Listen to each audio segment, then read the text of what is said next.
जयाय रुद्राय नीलकंठाय शंभवे रुद्राय तेन देवा महादेवाय ते नमः। बोले काशी विश्वनाथ भगवान की जय हो। बड़े ही भाव से परमात्मा की मंगलमय लीलाओं में हम सब प्रवेश करें। कल महात्मा नंदिकेश्वर के द्वारा सनकादिक ऋषियों ने जो श्रवण किया, वही आख्यान महात्मा सनकादिक ऋषियों ने व्यास जी को और श्री सूत जी महाराज ने सौनकादिक ऋषियों को कथा सुनाई। भगवती पराम्बा आदि शक्ति जगदम्बा जो आदि मध्य और अंत से रहित है, ऐसी दुर्गा मैया ने भक्तों के ऊपर कृपा करने के लिए एक छोटी सी बेटी के रूप में हिमालय के यहाँ भगवती का जन्म हुआ। देव देवता, गंधर्व, अप्सराएं, नाग, किन्नर, विद्याधर सब आकर के भगवती को प्रणाम करने लगे। बड़ी सुंदर स्तुति की मां की।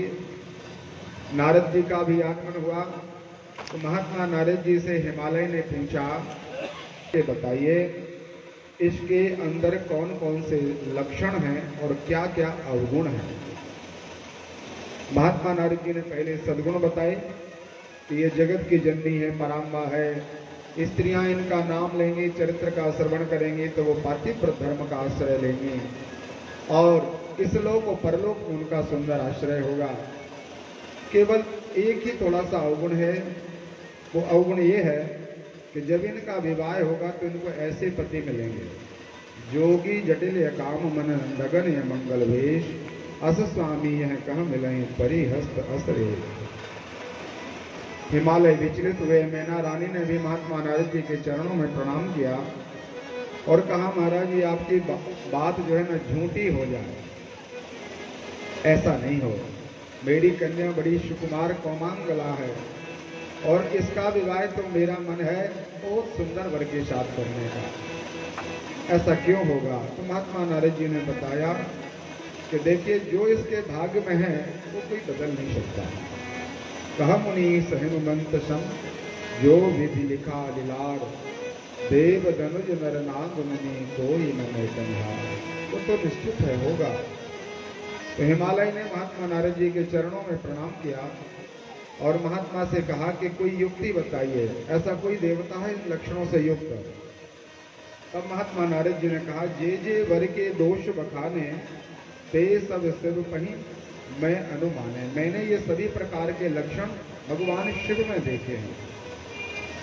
जो तप करे कुमारी तुम्हारी, यदि आपकी ये कन्या भगवान शिव का तप करेगी तो भाव ही मैट सकत त्रिपुरारी। भगवान शंकर बाबा कृपा करेंगे।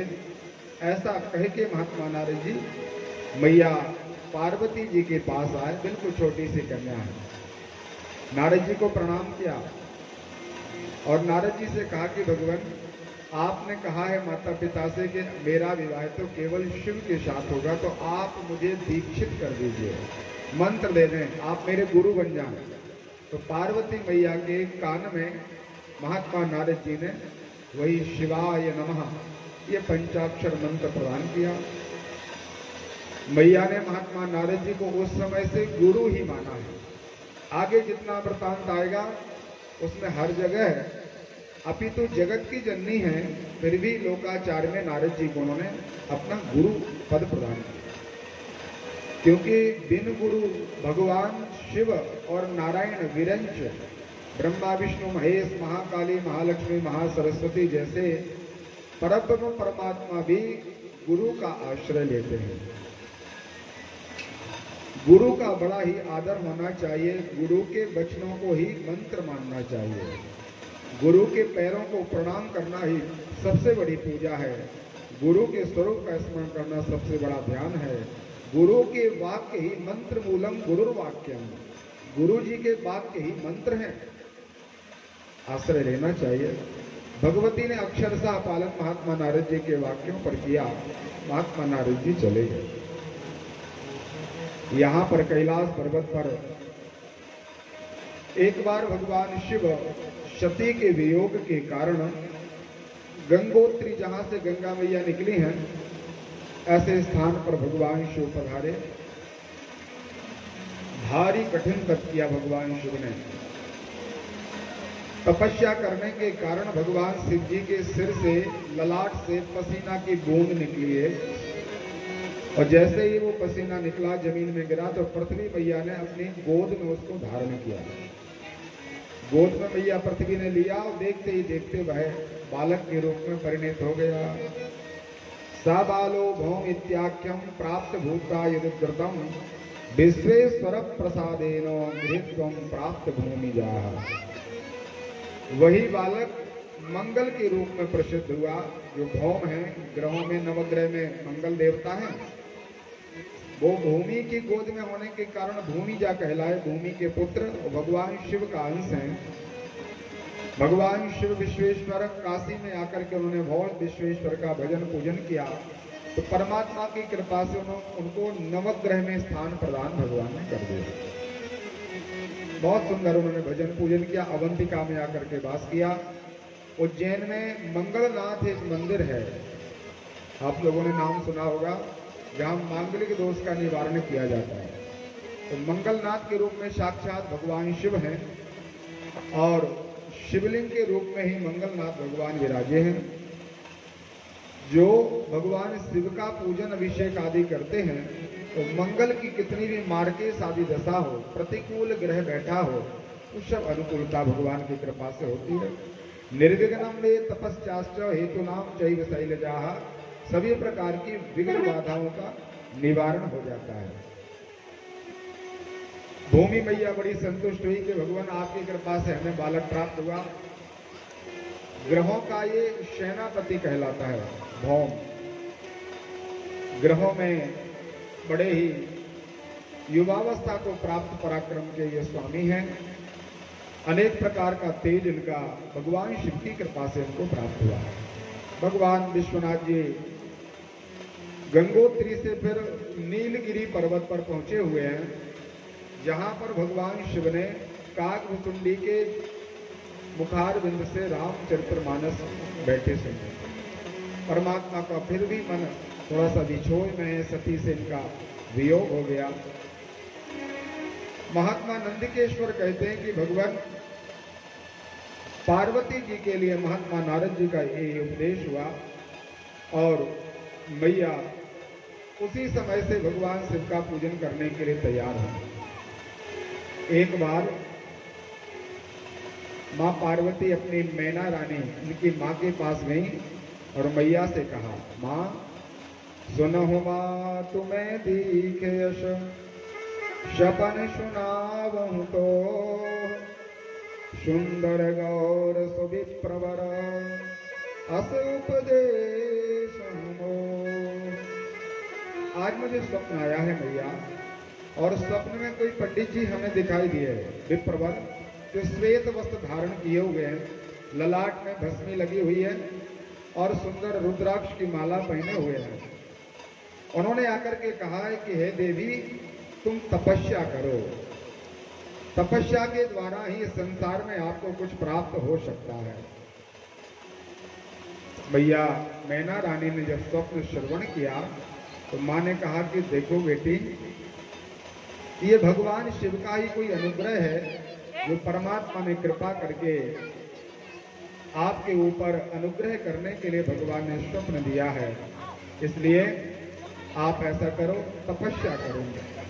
छोटी सी मैया है, 5 वर्ष की कन्या, घर में ही शिवलिंग का निर्माण करके भगवान शिव का भजन पूजन करना प्रारंभ किया। नारद जी के द्वारा मंत्र तो प्राप्त हो ही गया था, इसलिए बड़े भाव से भगवती माँ पार्वती भगवान शिव का पूजन करने लगे। गोस्वामी तुलसीदास जी कहते हैं कि देखिए, तपस्या इस हमारे सभी प्रकार के साधनों की सिद्धि है।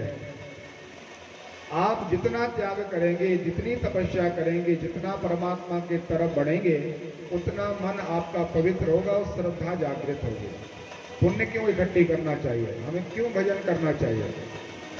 बिना सत्कर्म के हमारा मन पवित्र नहीं हो सकता।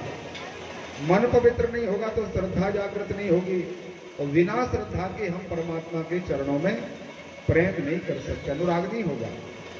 इसलिए सत्कर्म करें, तपस्या करें। तो भगवती ने तप प्रारंभ किया।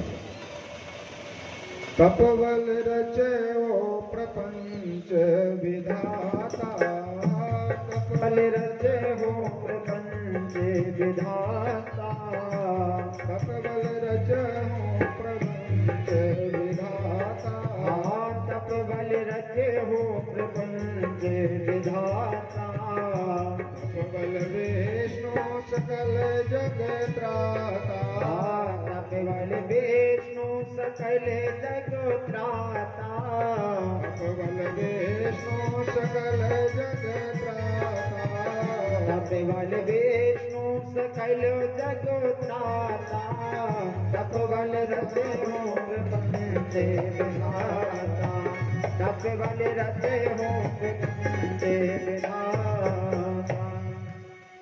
हिमालय ने और मैना ने कहा कि देखिए, तपस्या के ही बल पर ब्रह्मा जी ने सृष्टि का निर्माण किया।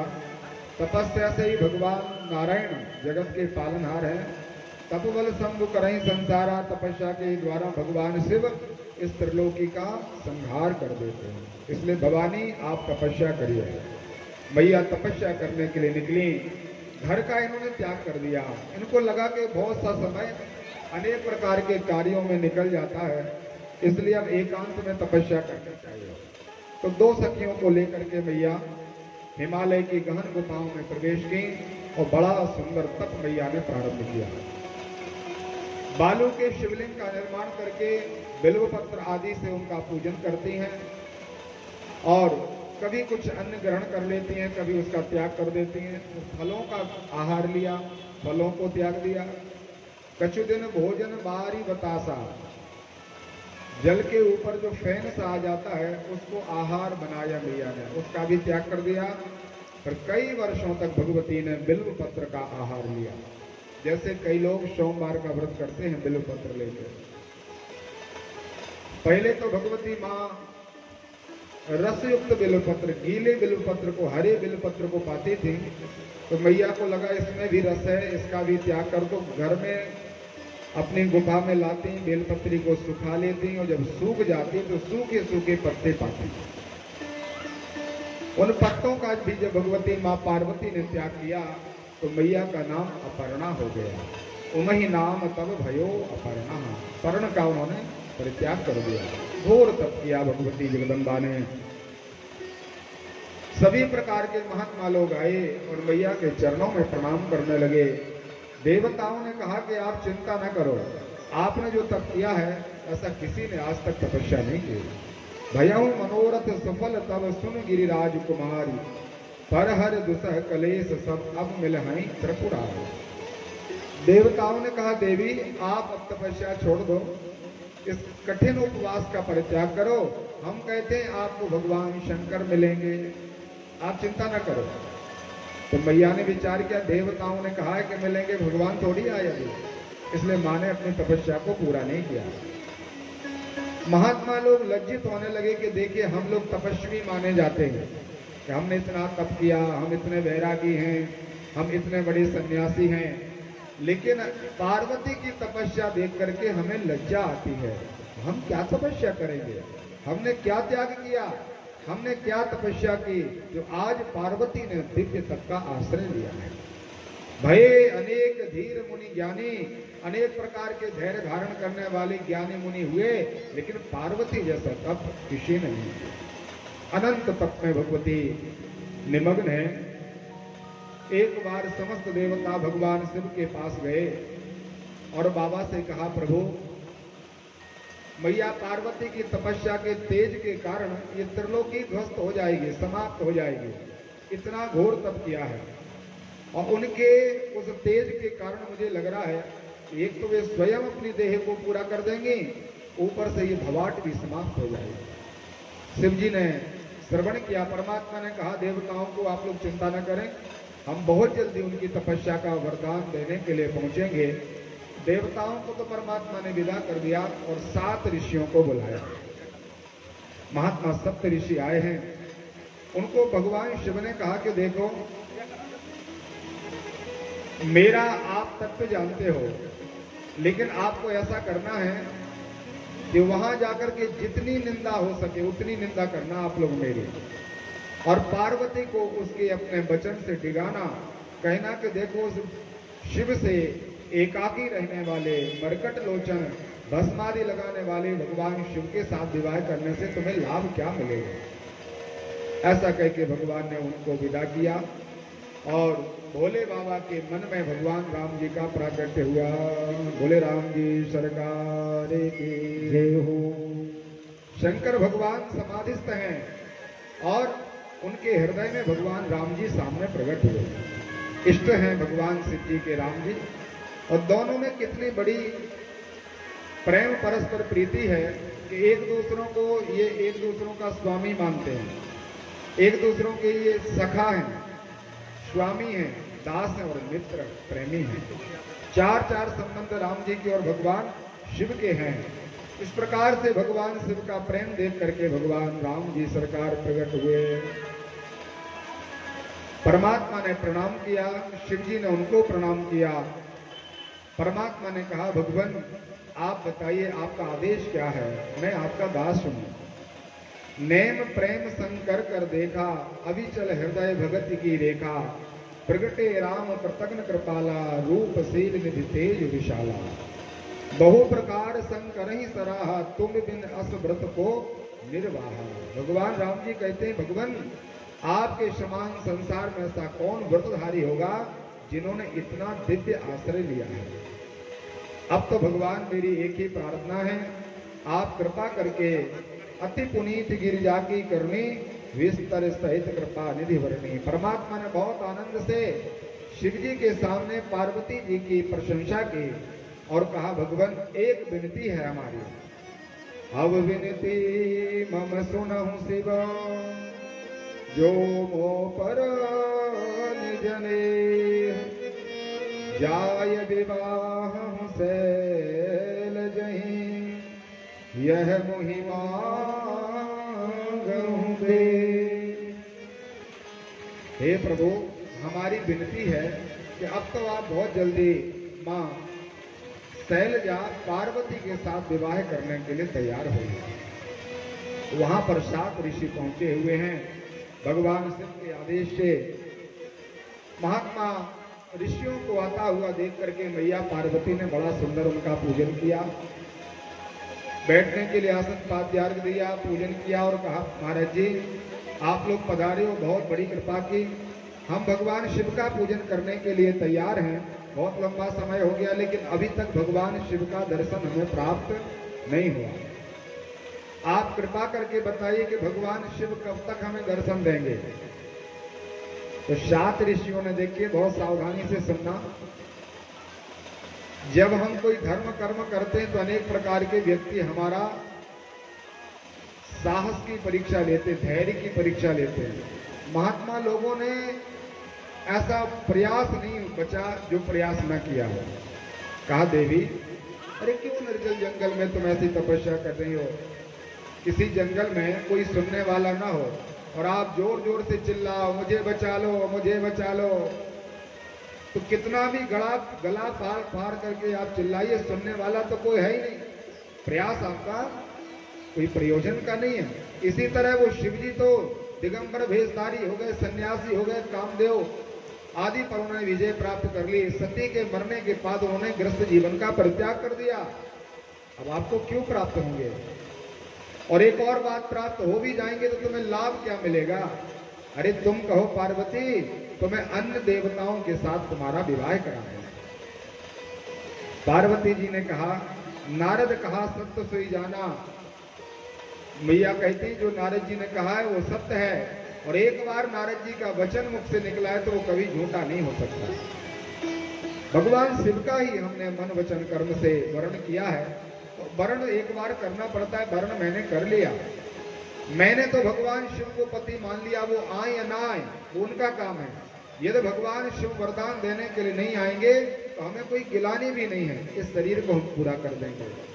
और जन्म कोटि लग रगड़ हमारी, बरहु शंभु न तो रहूं तुम्हारी। करोड़ों जन्म हमें क्यों ना धारण करने पड़े, लेकिन मैं यदि विवाह करूंगी तो केवल भगवान शिव के साथ। और बहुत सुंदर माँ सती कहती, नारद वचन न मैं परिहरहूं, बसाऊं भवन उजरहि न डरहूं। मेरा घर उजर जाए, मेरी गृहस्थी समाप्त हो जाए, मुझे मरना पड़े, इसकी मुझे चिंता नहीं है, लेकिन मैं नारद जी के वचनों का त्याग नहीं कर सकती।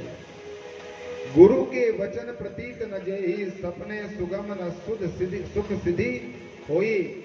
जिनके लिए गुरु बाबा के वचनों पर भरोसा नहीं, वो स्वप्न में भी कभी सुख प्राप्त नहीं कर सकते। और आप लोग कहते हो कि ऐसे दिगंबर भेषधारी भगवान के साथ तुम्हें लाभ क्या मिलेगा, तो मैया कहती है, महादेव अवगुण भवन, विष्णु सकल गुण धाम, जेहि कर मन रम जाहि सन, ते ही सन काम। हजारों प्रकार के अवगुणों की खदान भोले बाबा हैं, और आपके विष्णु जी में लाखों सद्गुण हैं, भैया कह रहे हैं, लेकिन मेरा मन तो भोले बाबा में लगा है। अब मेरे तो सब कुछ भगवान शंकर है।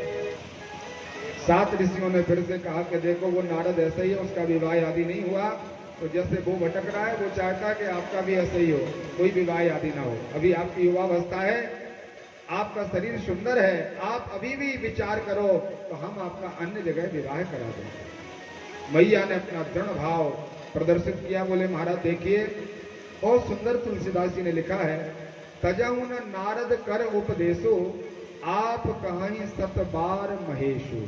विचार करो, ऐसी श्रद्धा विश्वास होनी चाहिए हमारे मन में। जगदम्बा माँ पार्वती ने कहा कि आप लोग तो बोलते हो ठीक हो, लेकिन स्वयं भगवान शंकर भी 100 बार कहें कि हम आपसे विवाह नहीं करेंगे, हम कोई आपको पत्नी के रूप में नहीं मानेंगे। एक बार नहीं, स्वयं शिव जी आकर के 100 बार कहें, लेकिन उनके भी वचनों पर हम भरोसा नहीं करेंगे, क्योंकि नारद जी ने कह दिया कि तुम तपस्या करो, तुम्हें शिव जी प्राप्त होंगे। ऐसा विश्वास होना चाहिए। मंत्र जाप कर दृढ़ विश्वासा, पंचम भगति सुवेद प्रकाशा। ये भगवान की 5वीं भक्ति है कि हमें जो गुरु परंपरा से प्राप्त हुआ है उसमें दृढ़ प्रतिज्ञ होना चाहिए। अब तो महात्मा 7 ऋषियों को लगा कि अब यहाँ काम बनने वाला नहीं है, इसलिए भगवती जगदम्बा के चरणों में प्रणाम करने के लिए अब लज्जा कर रहे हैं कि देखिए हम इतने अपराधी हैं कि हमने इनकी परीक्षा लेने के लिए भगवान शिव का निंदनीय और अपमानजनक बोधों के द्वारा उनका अपमान किया है। इसलिए जगदम्बा के पैरों की रज को स्पर्श किया, पैर नहीं छुए, और पैरों की रज से जो मिट्टी थी उससे शरीर से स्नान किया, पूरे शरीर में।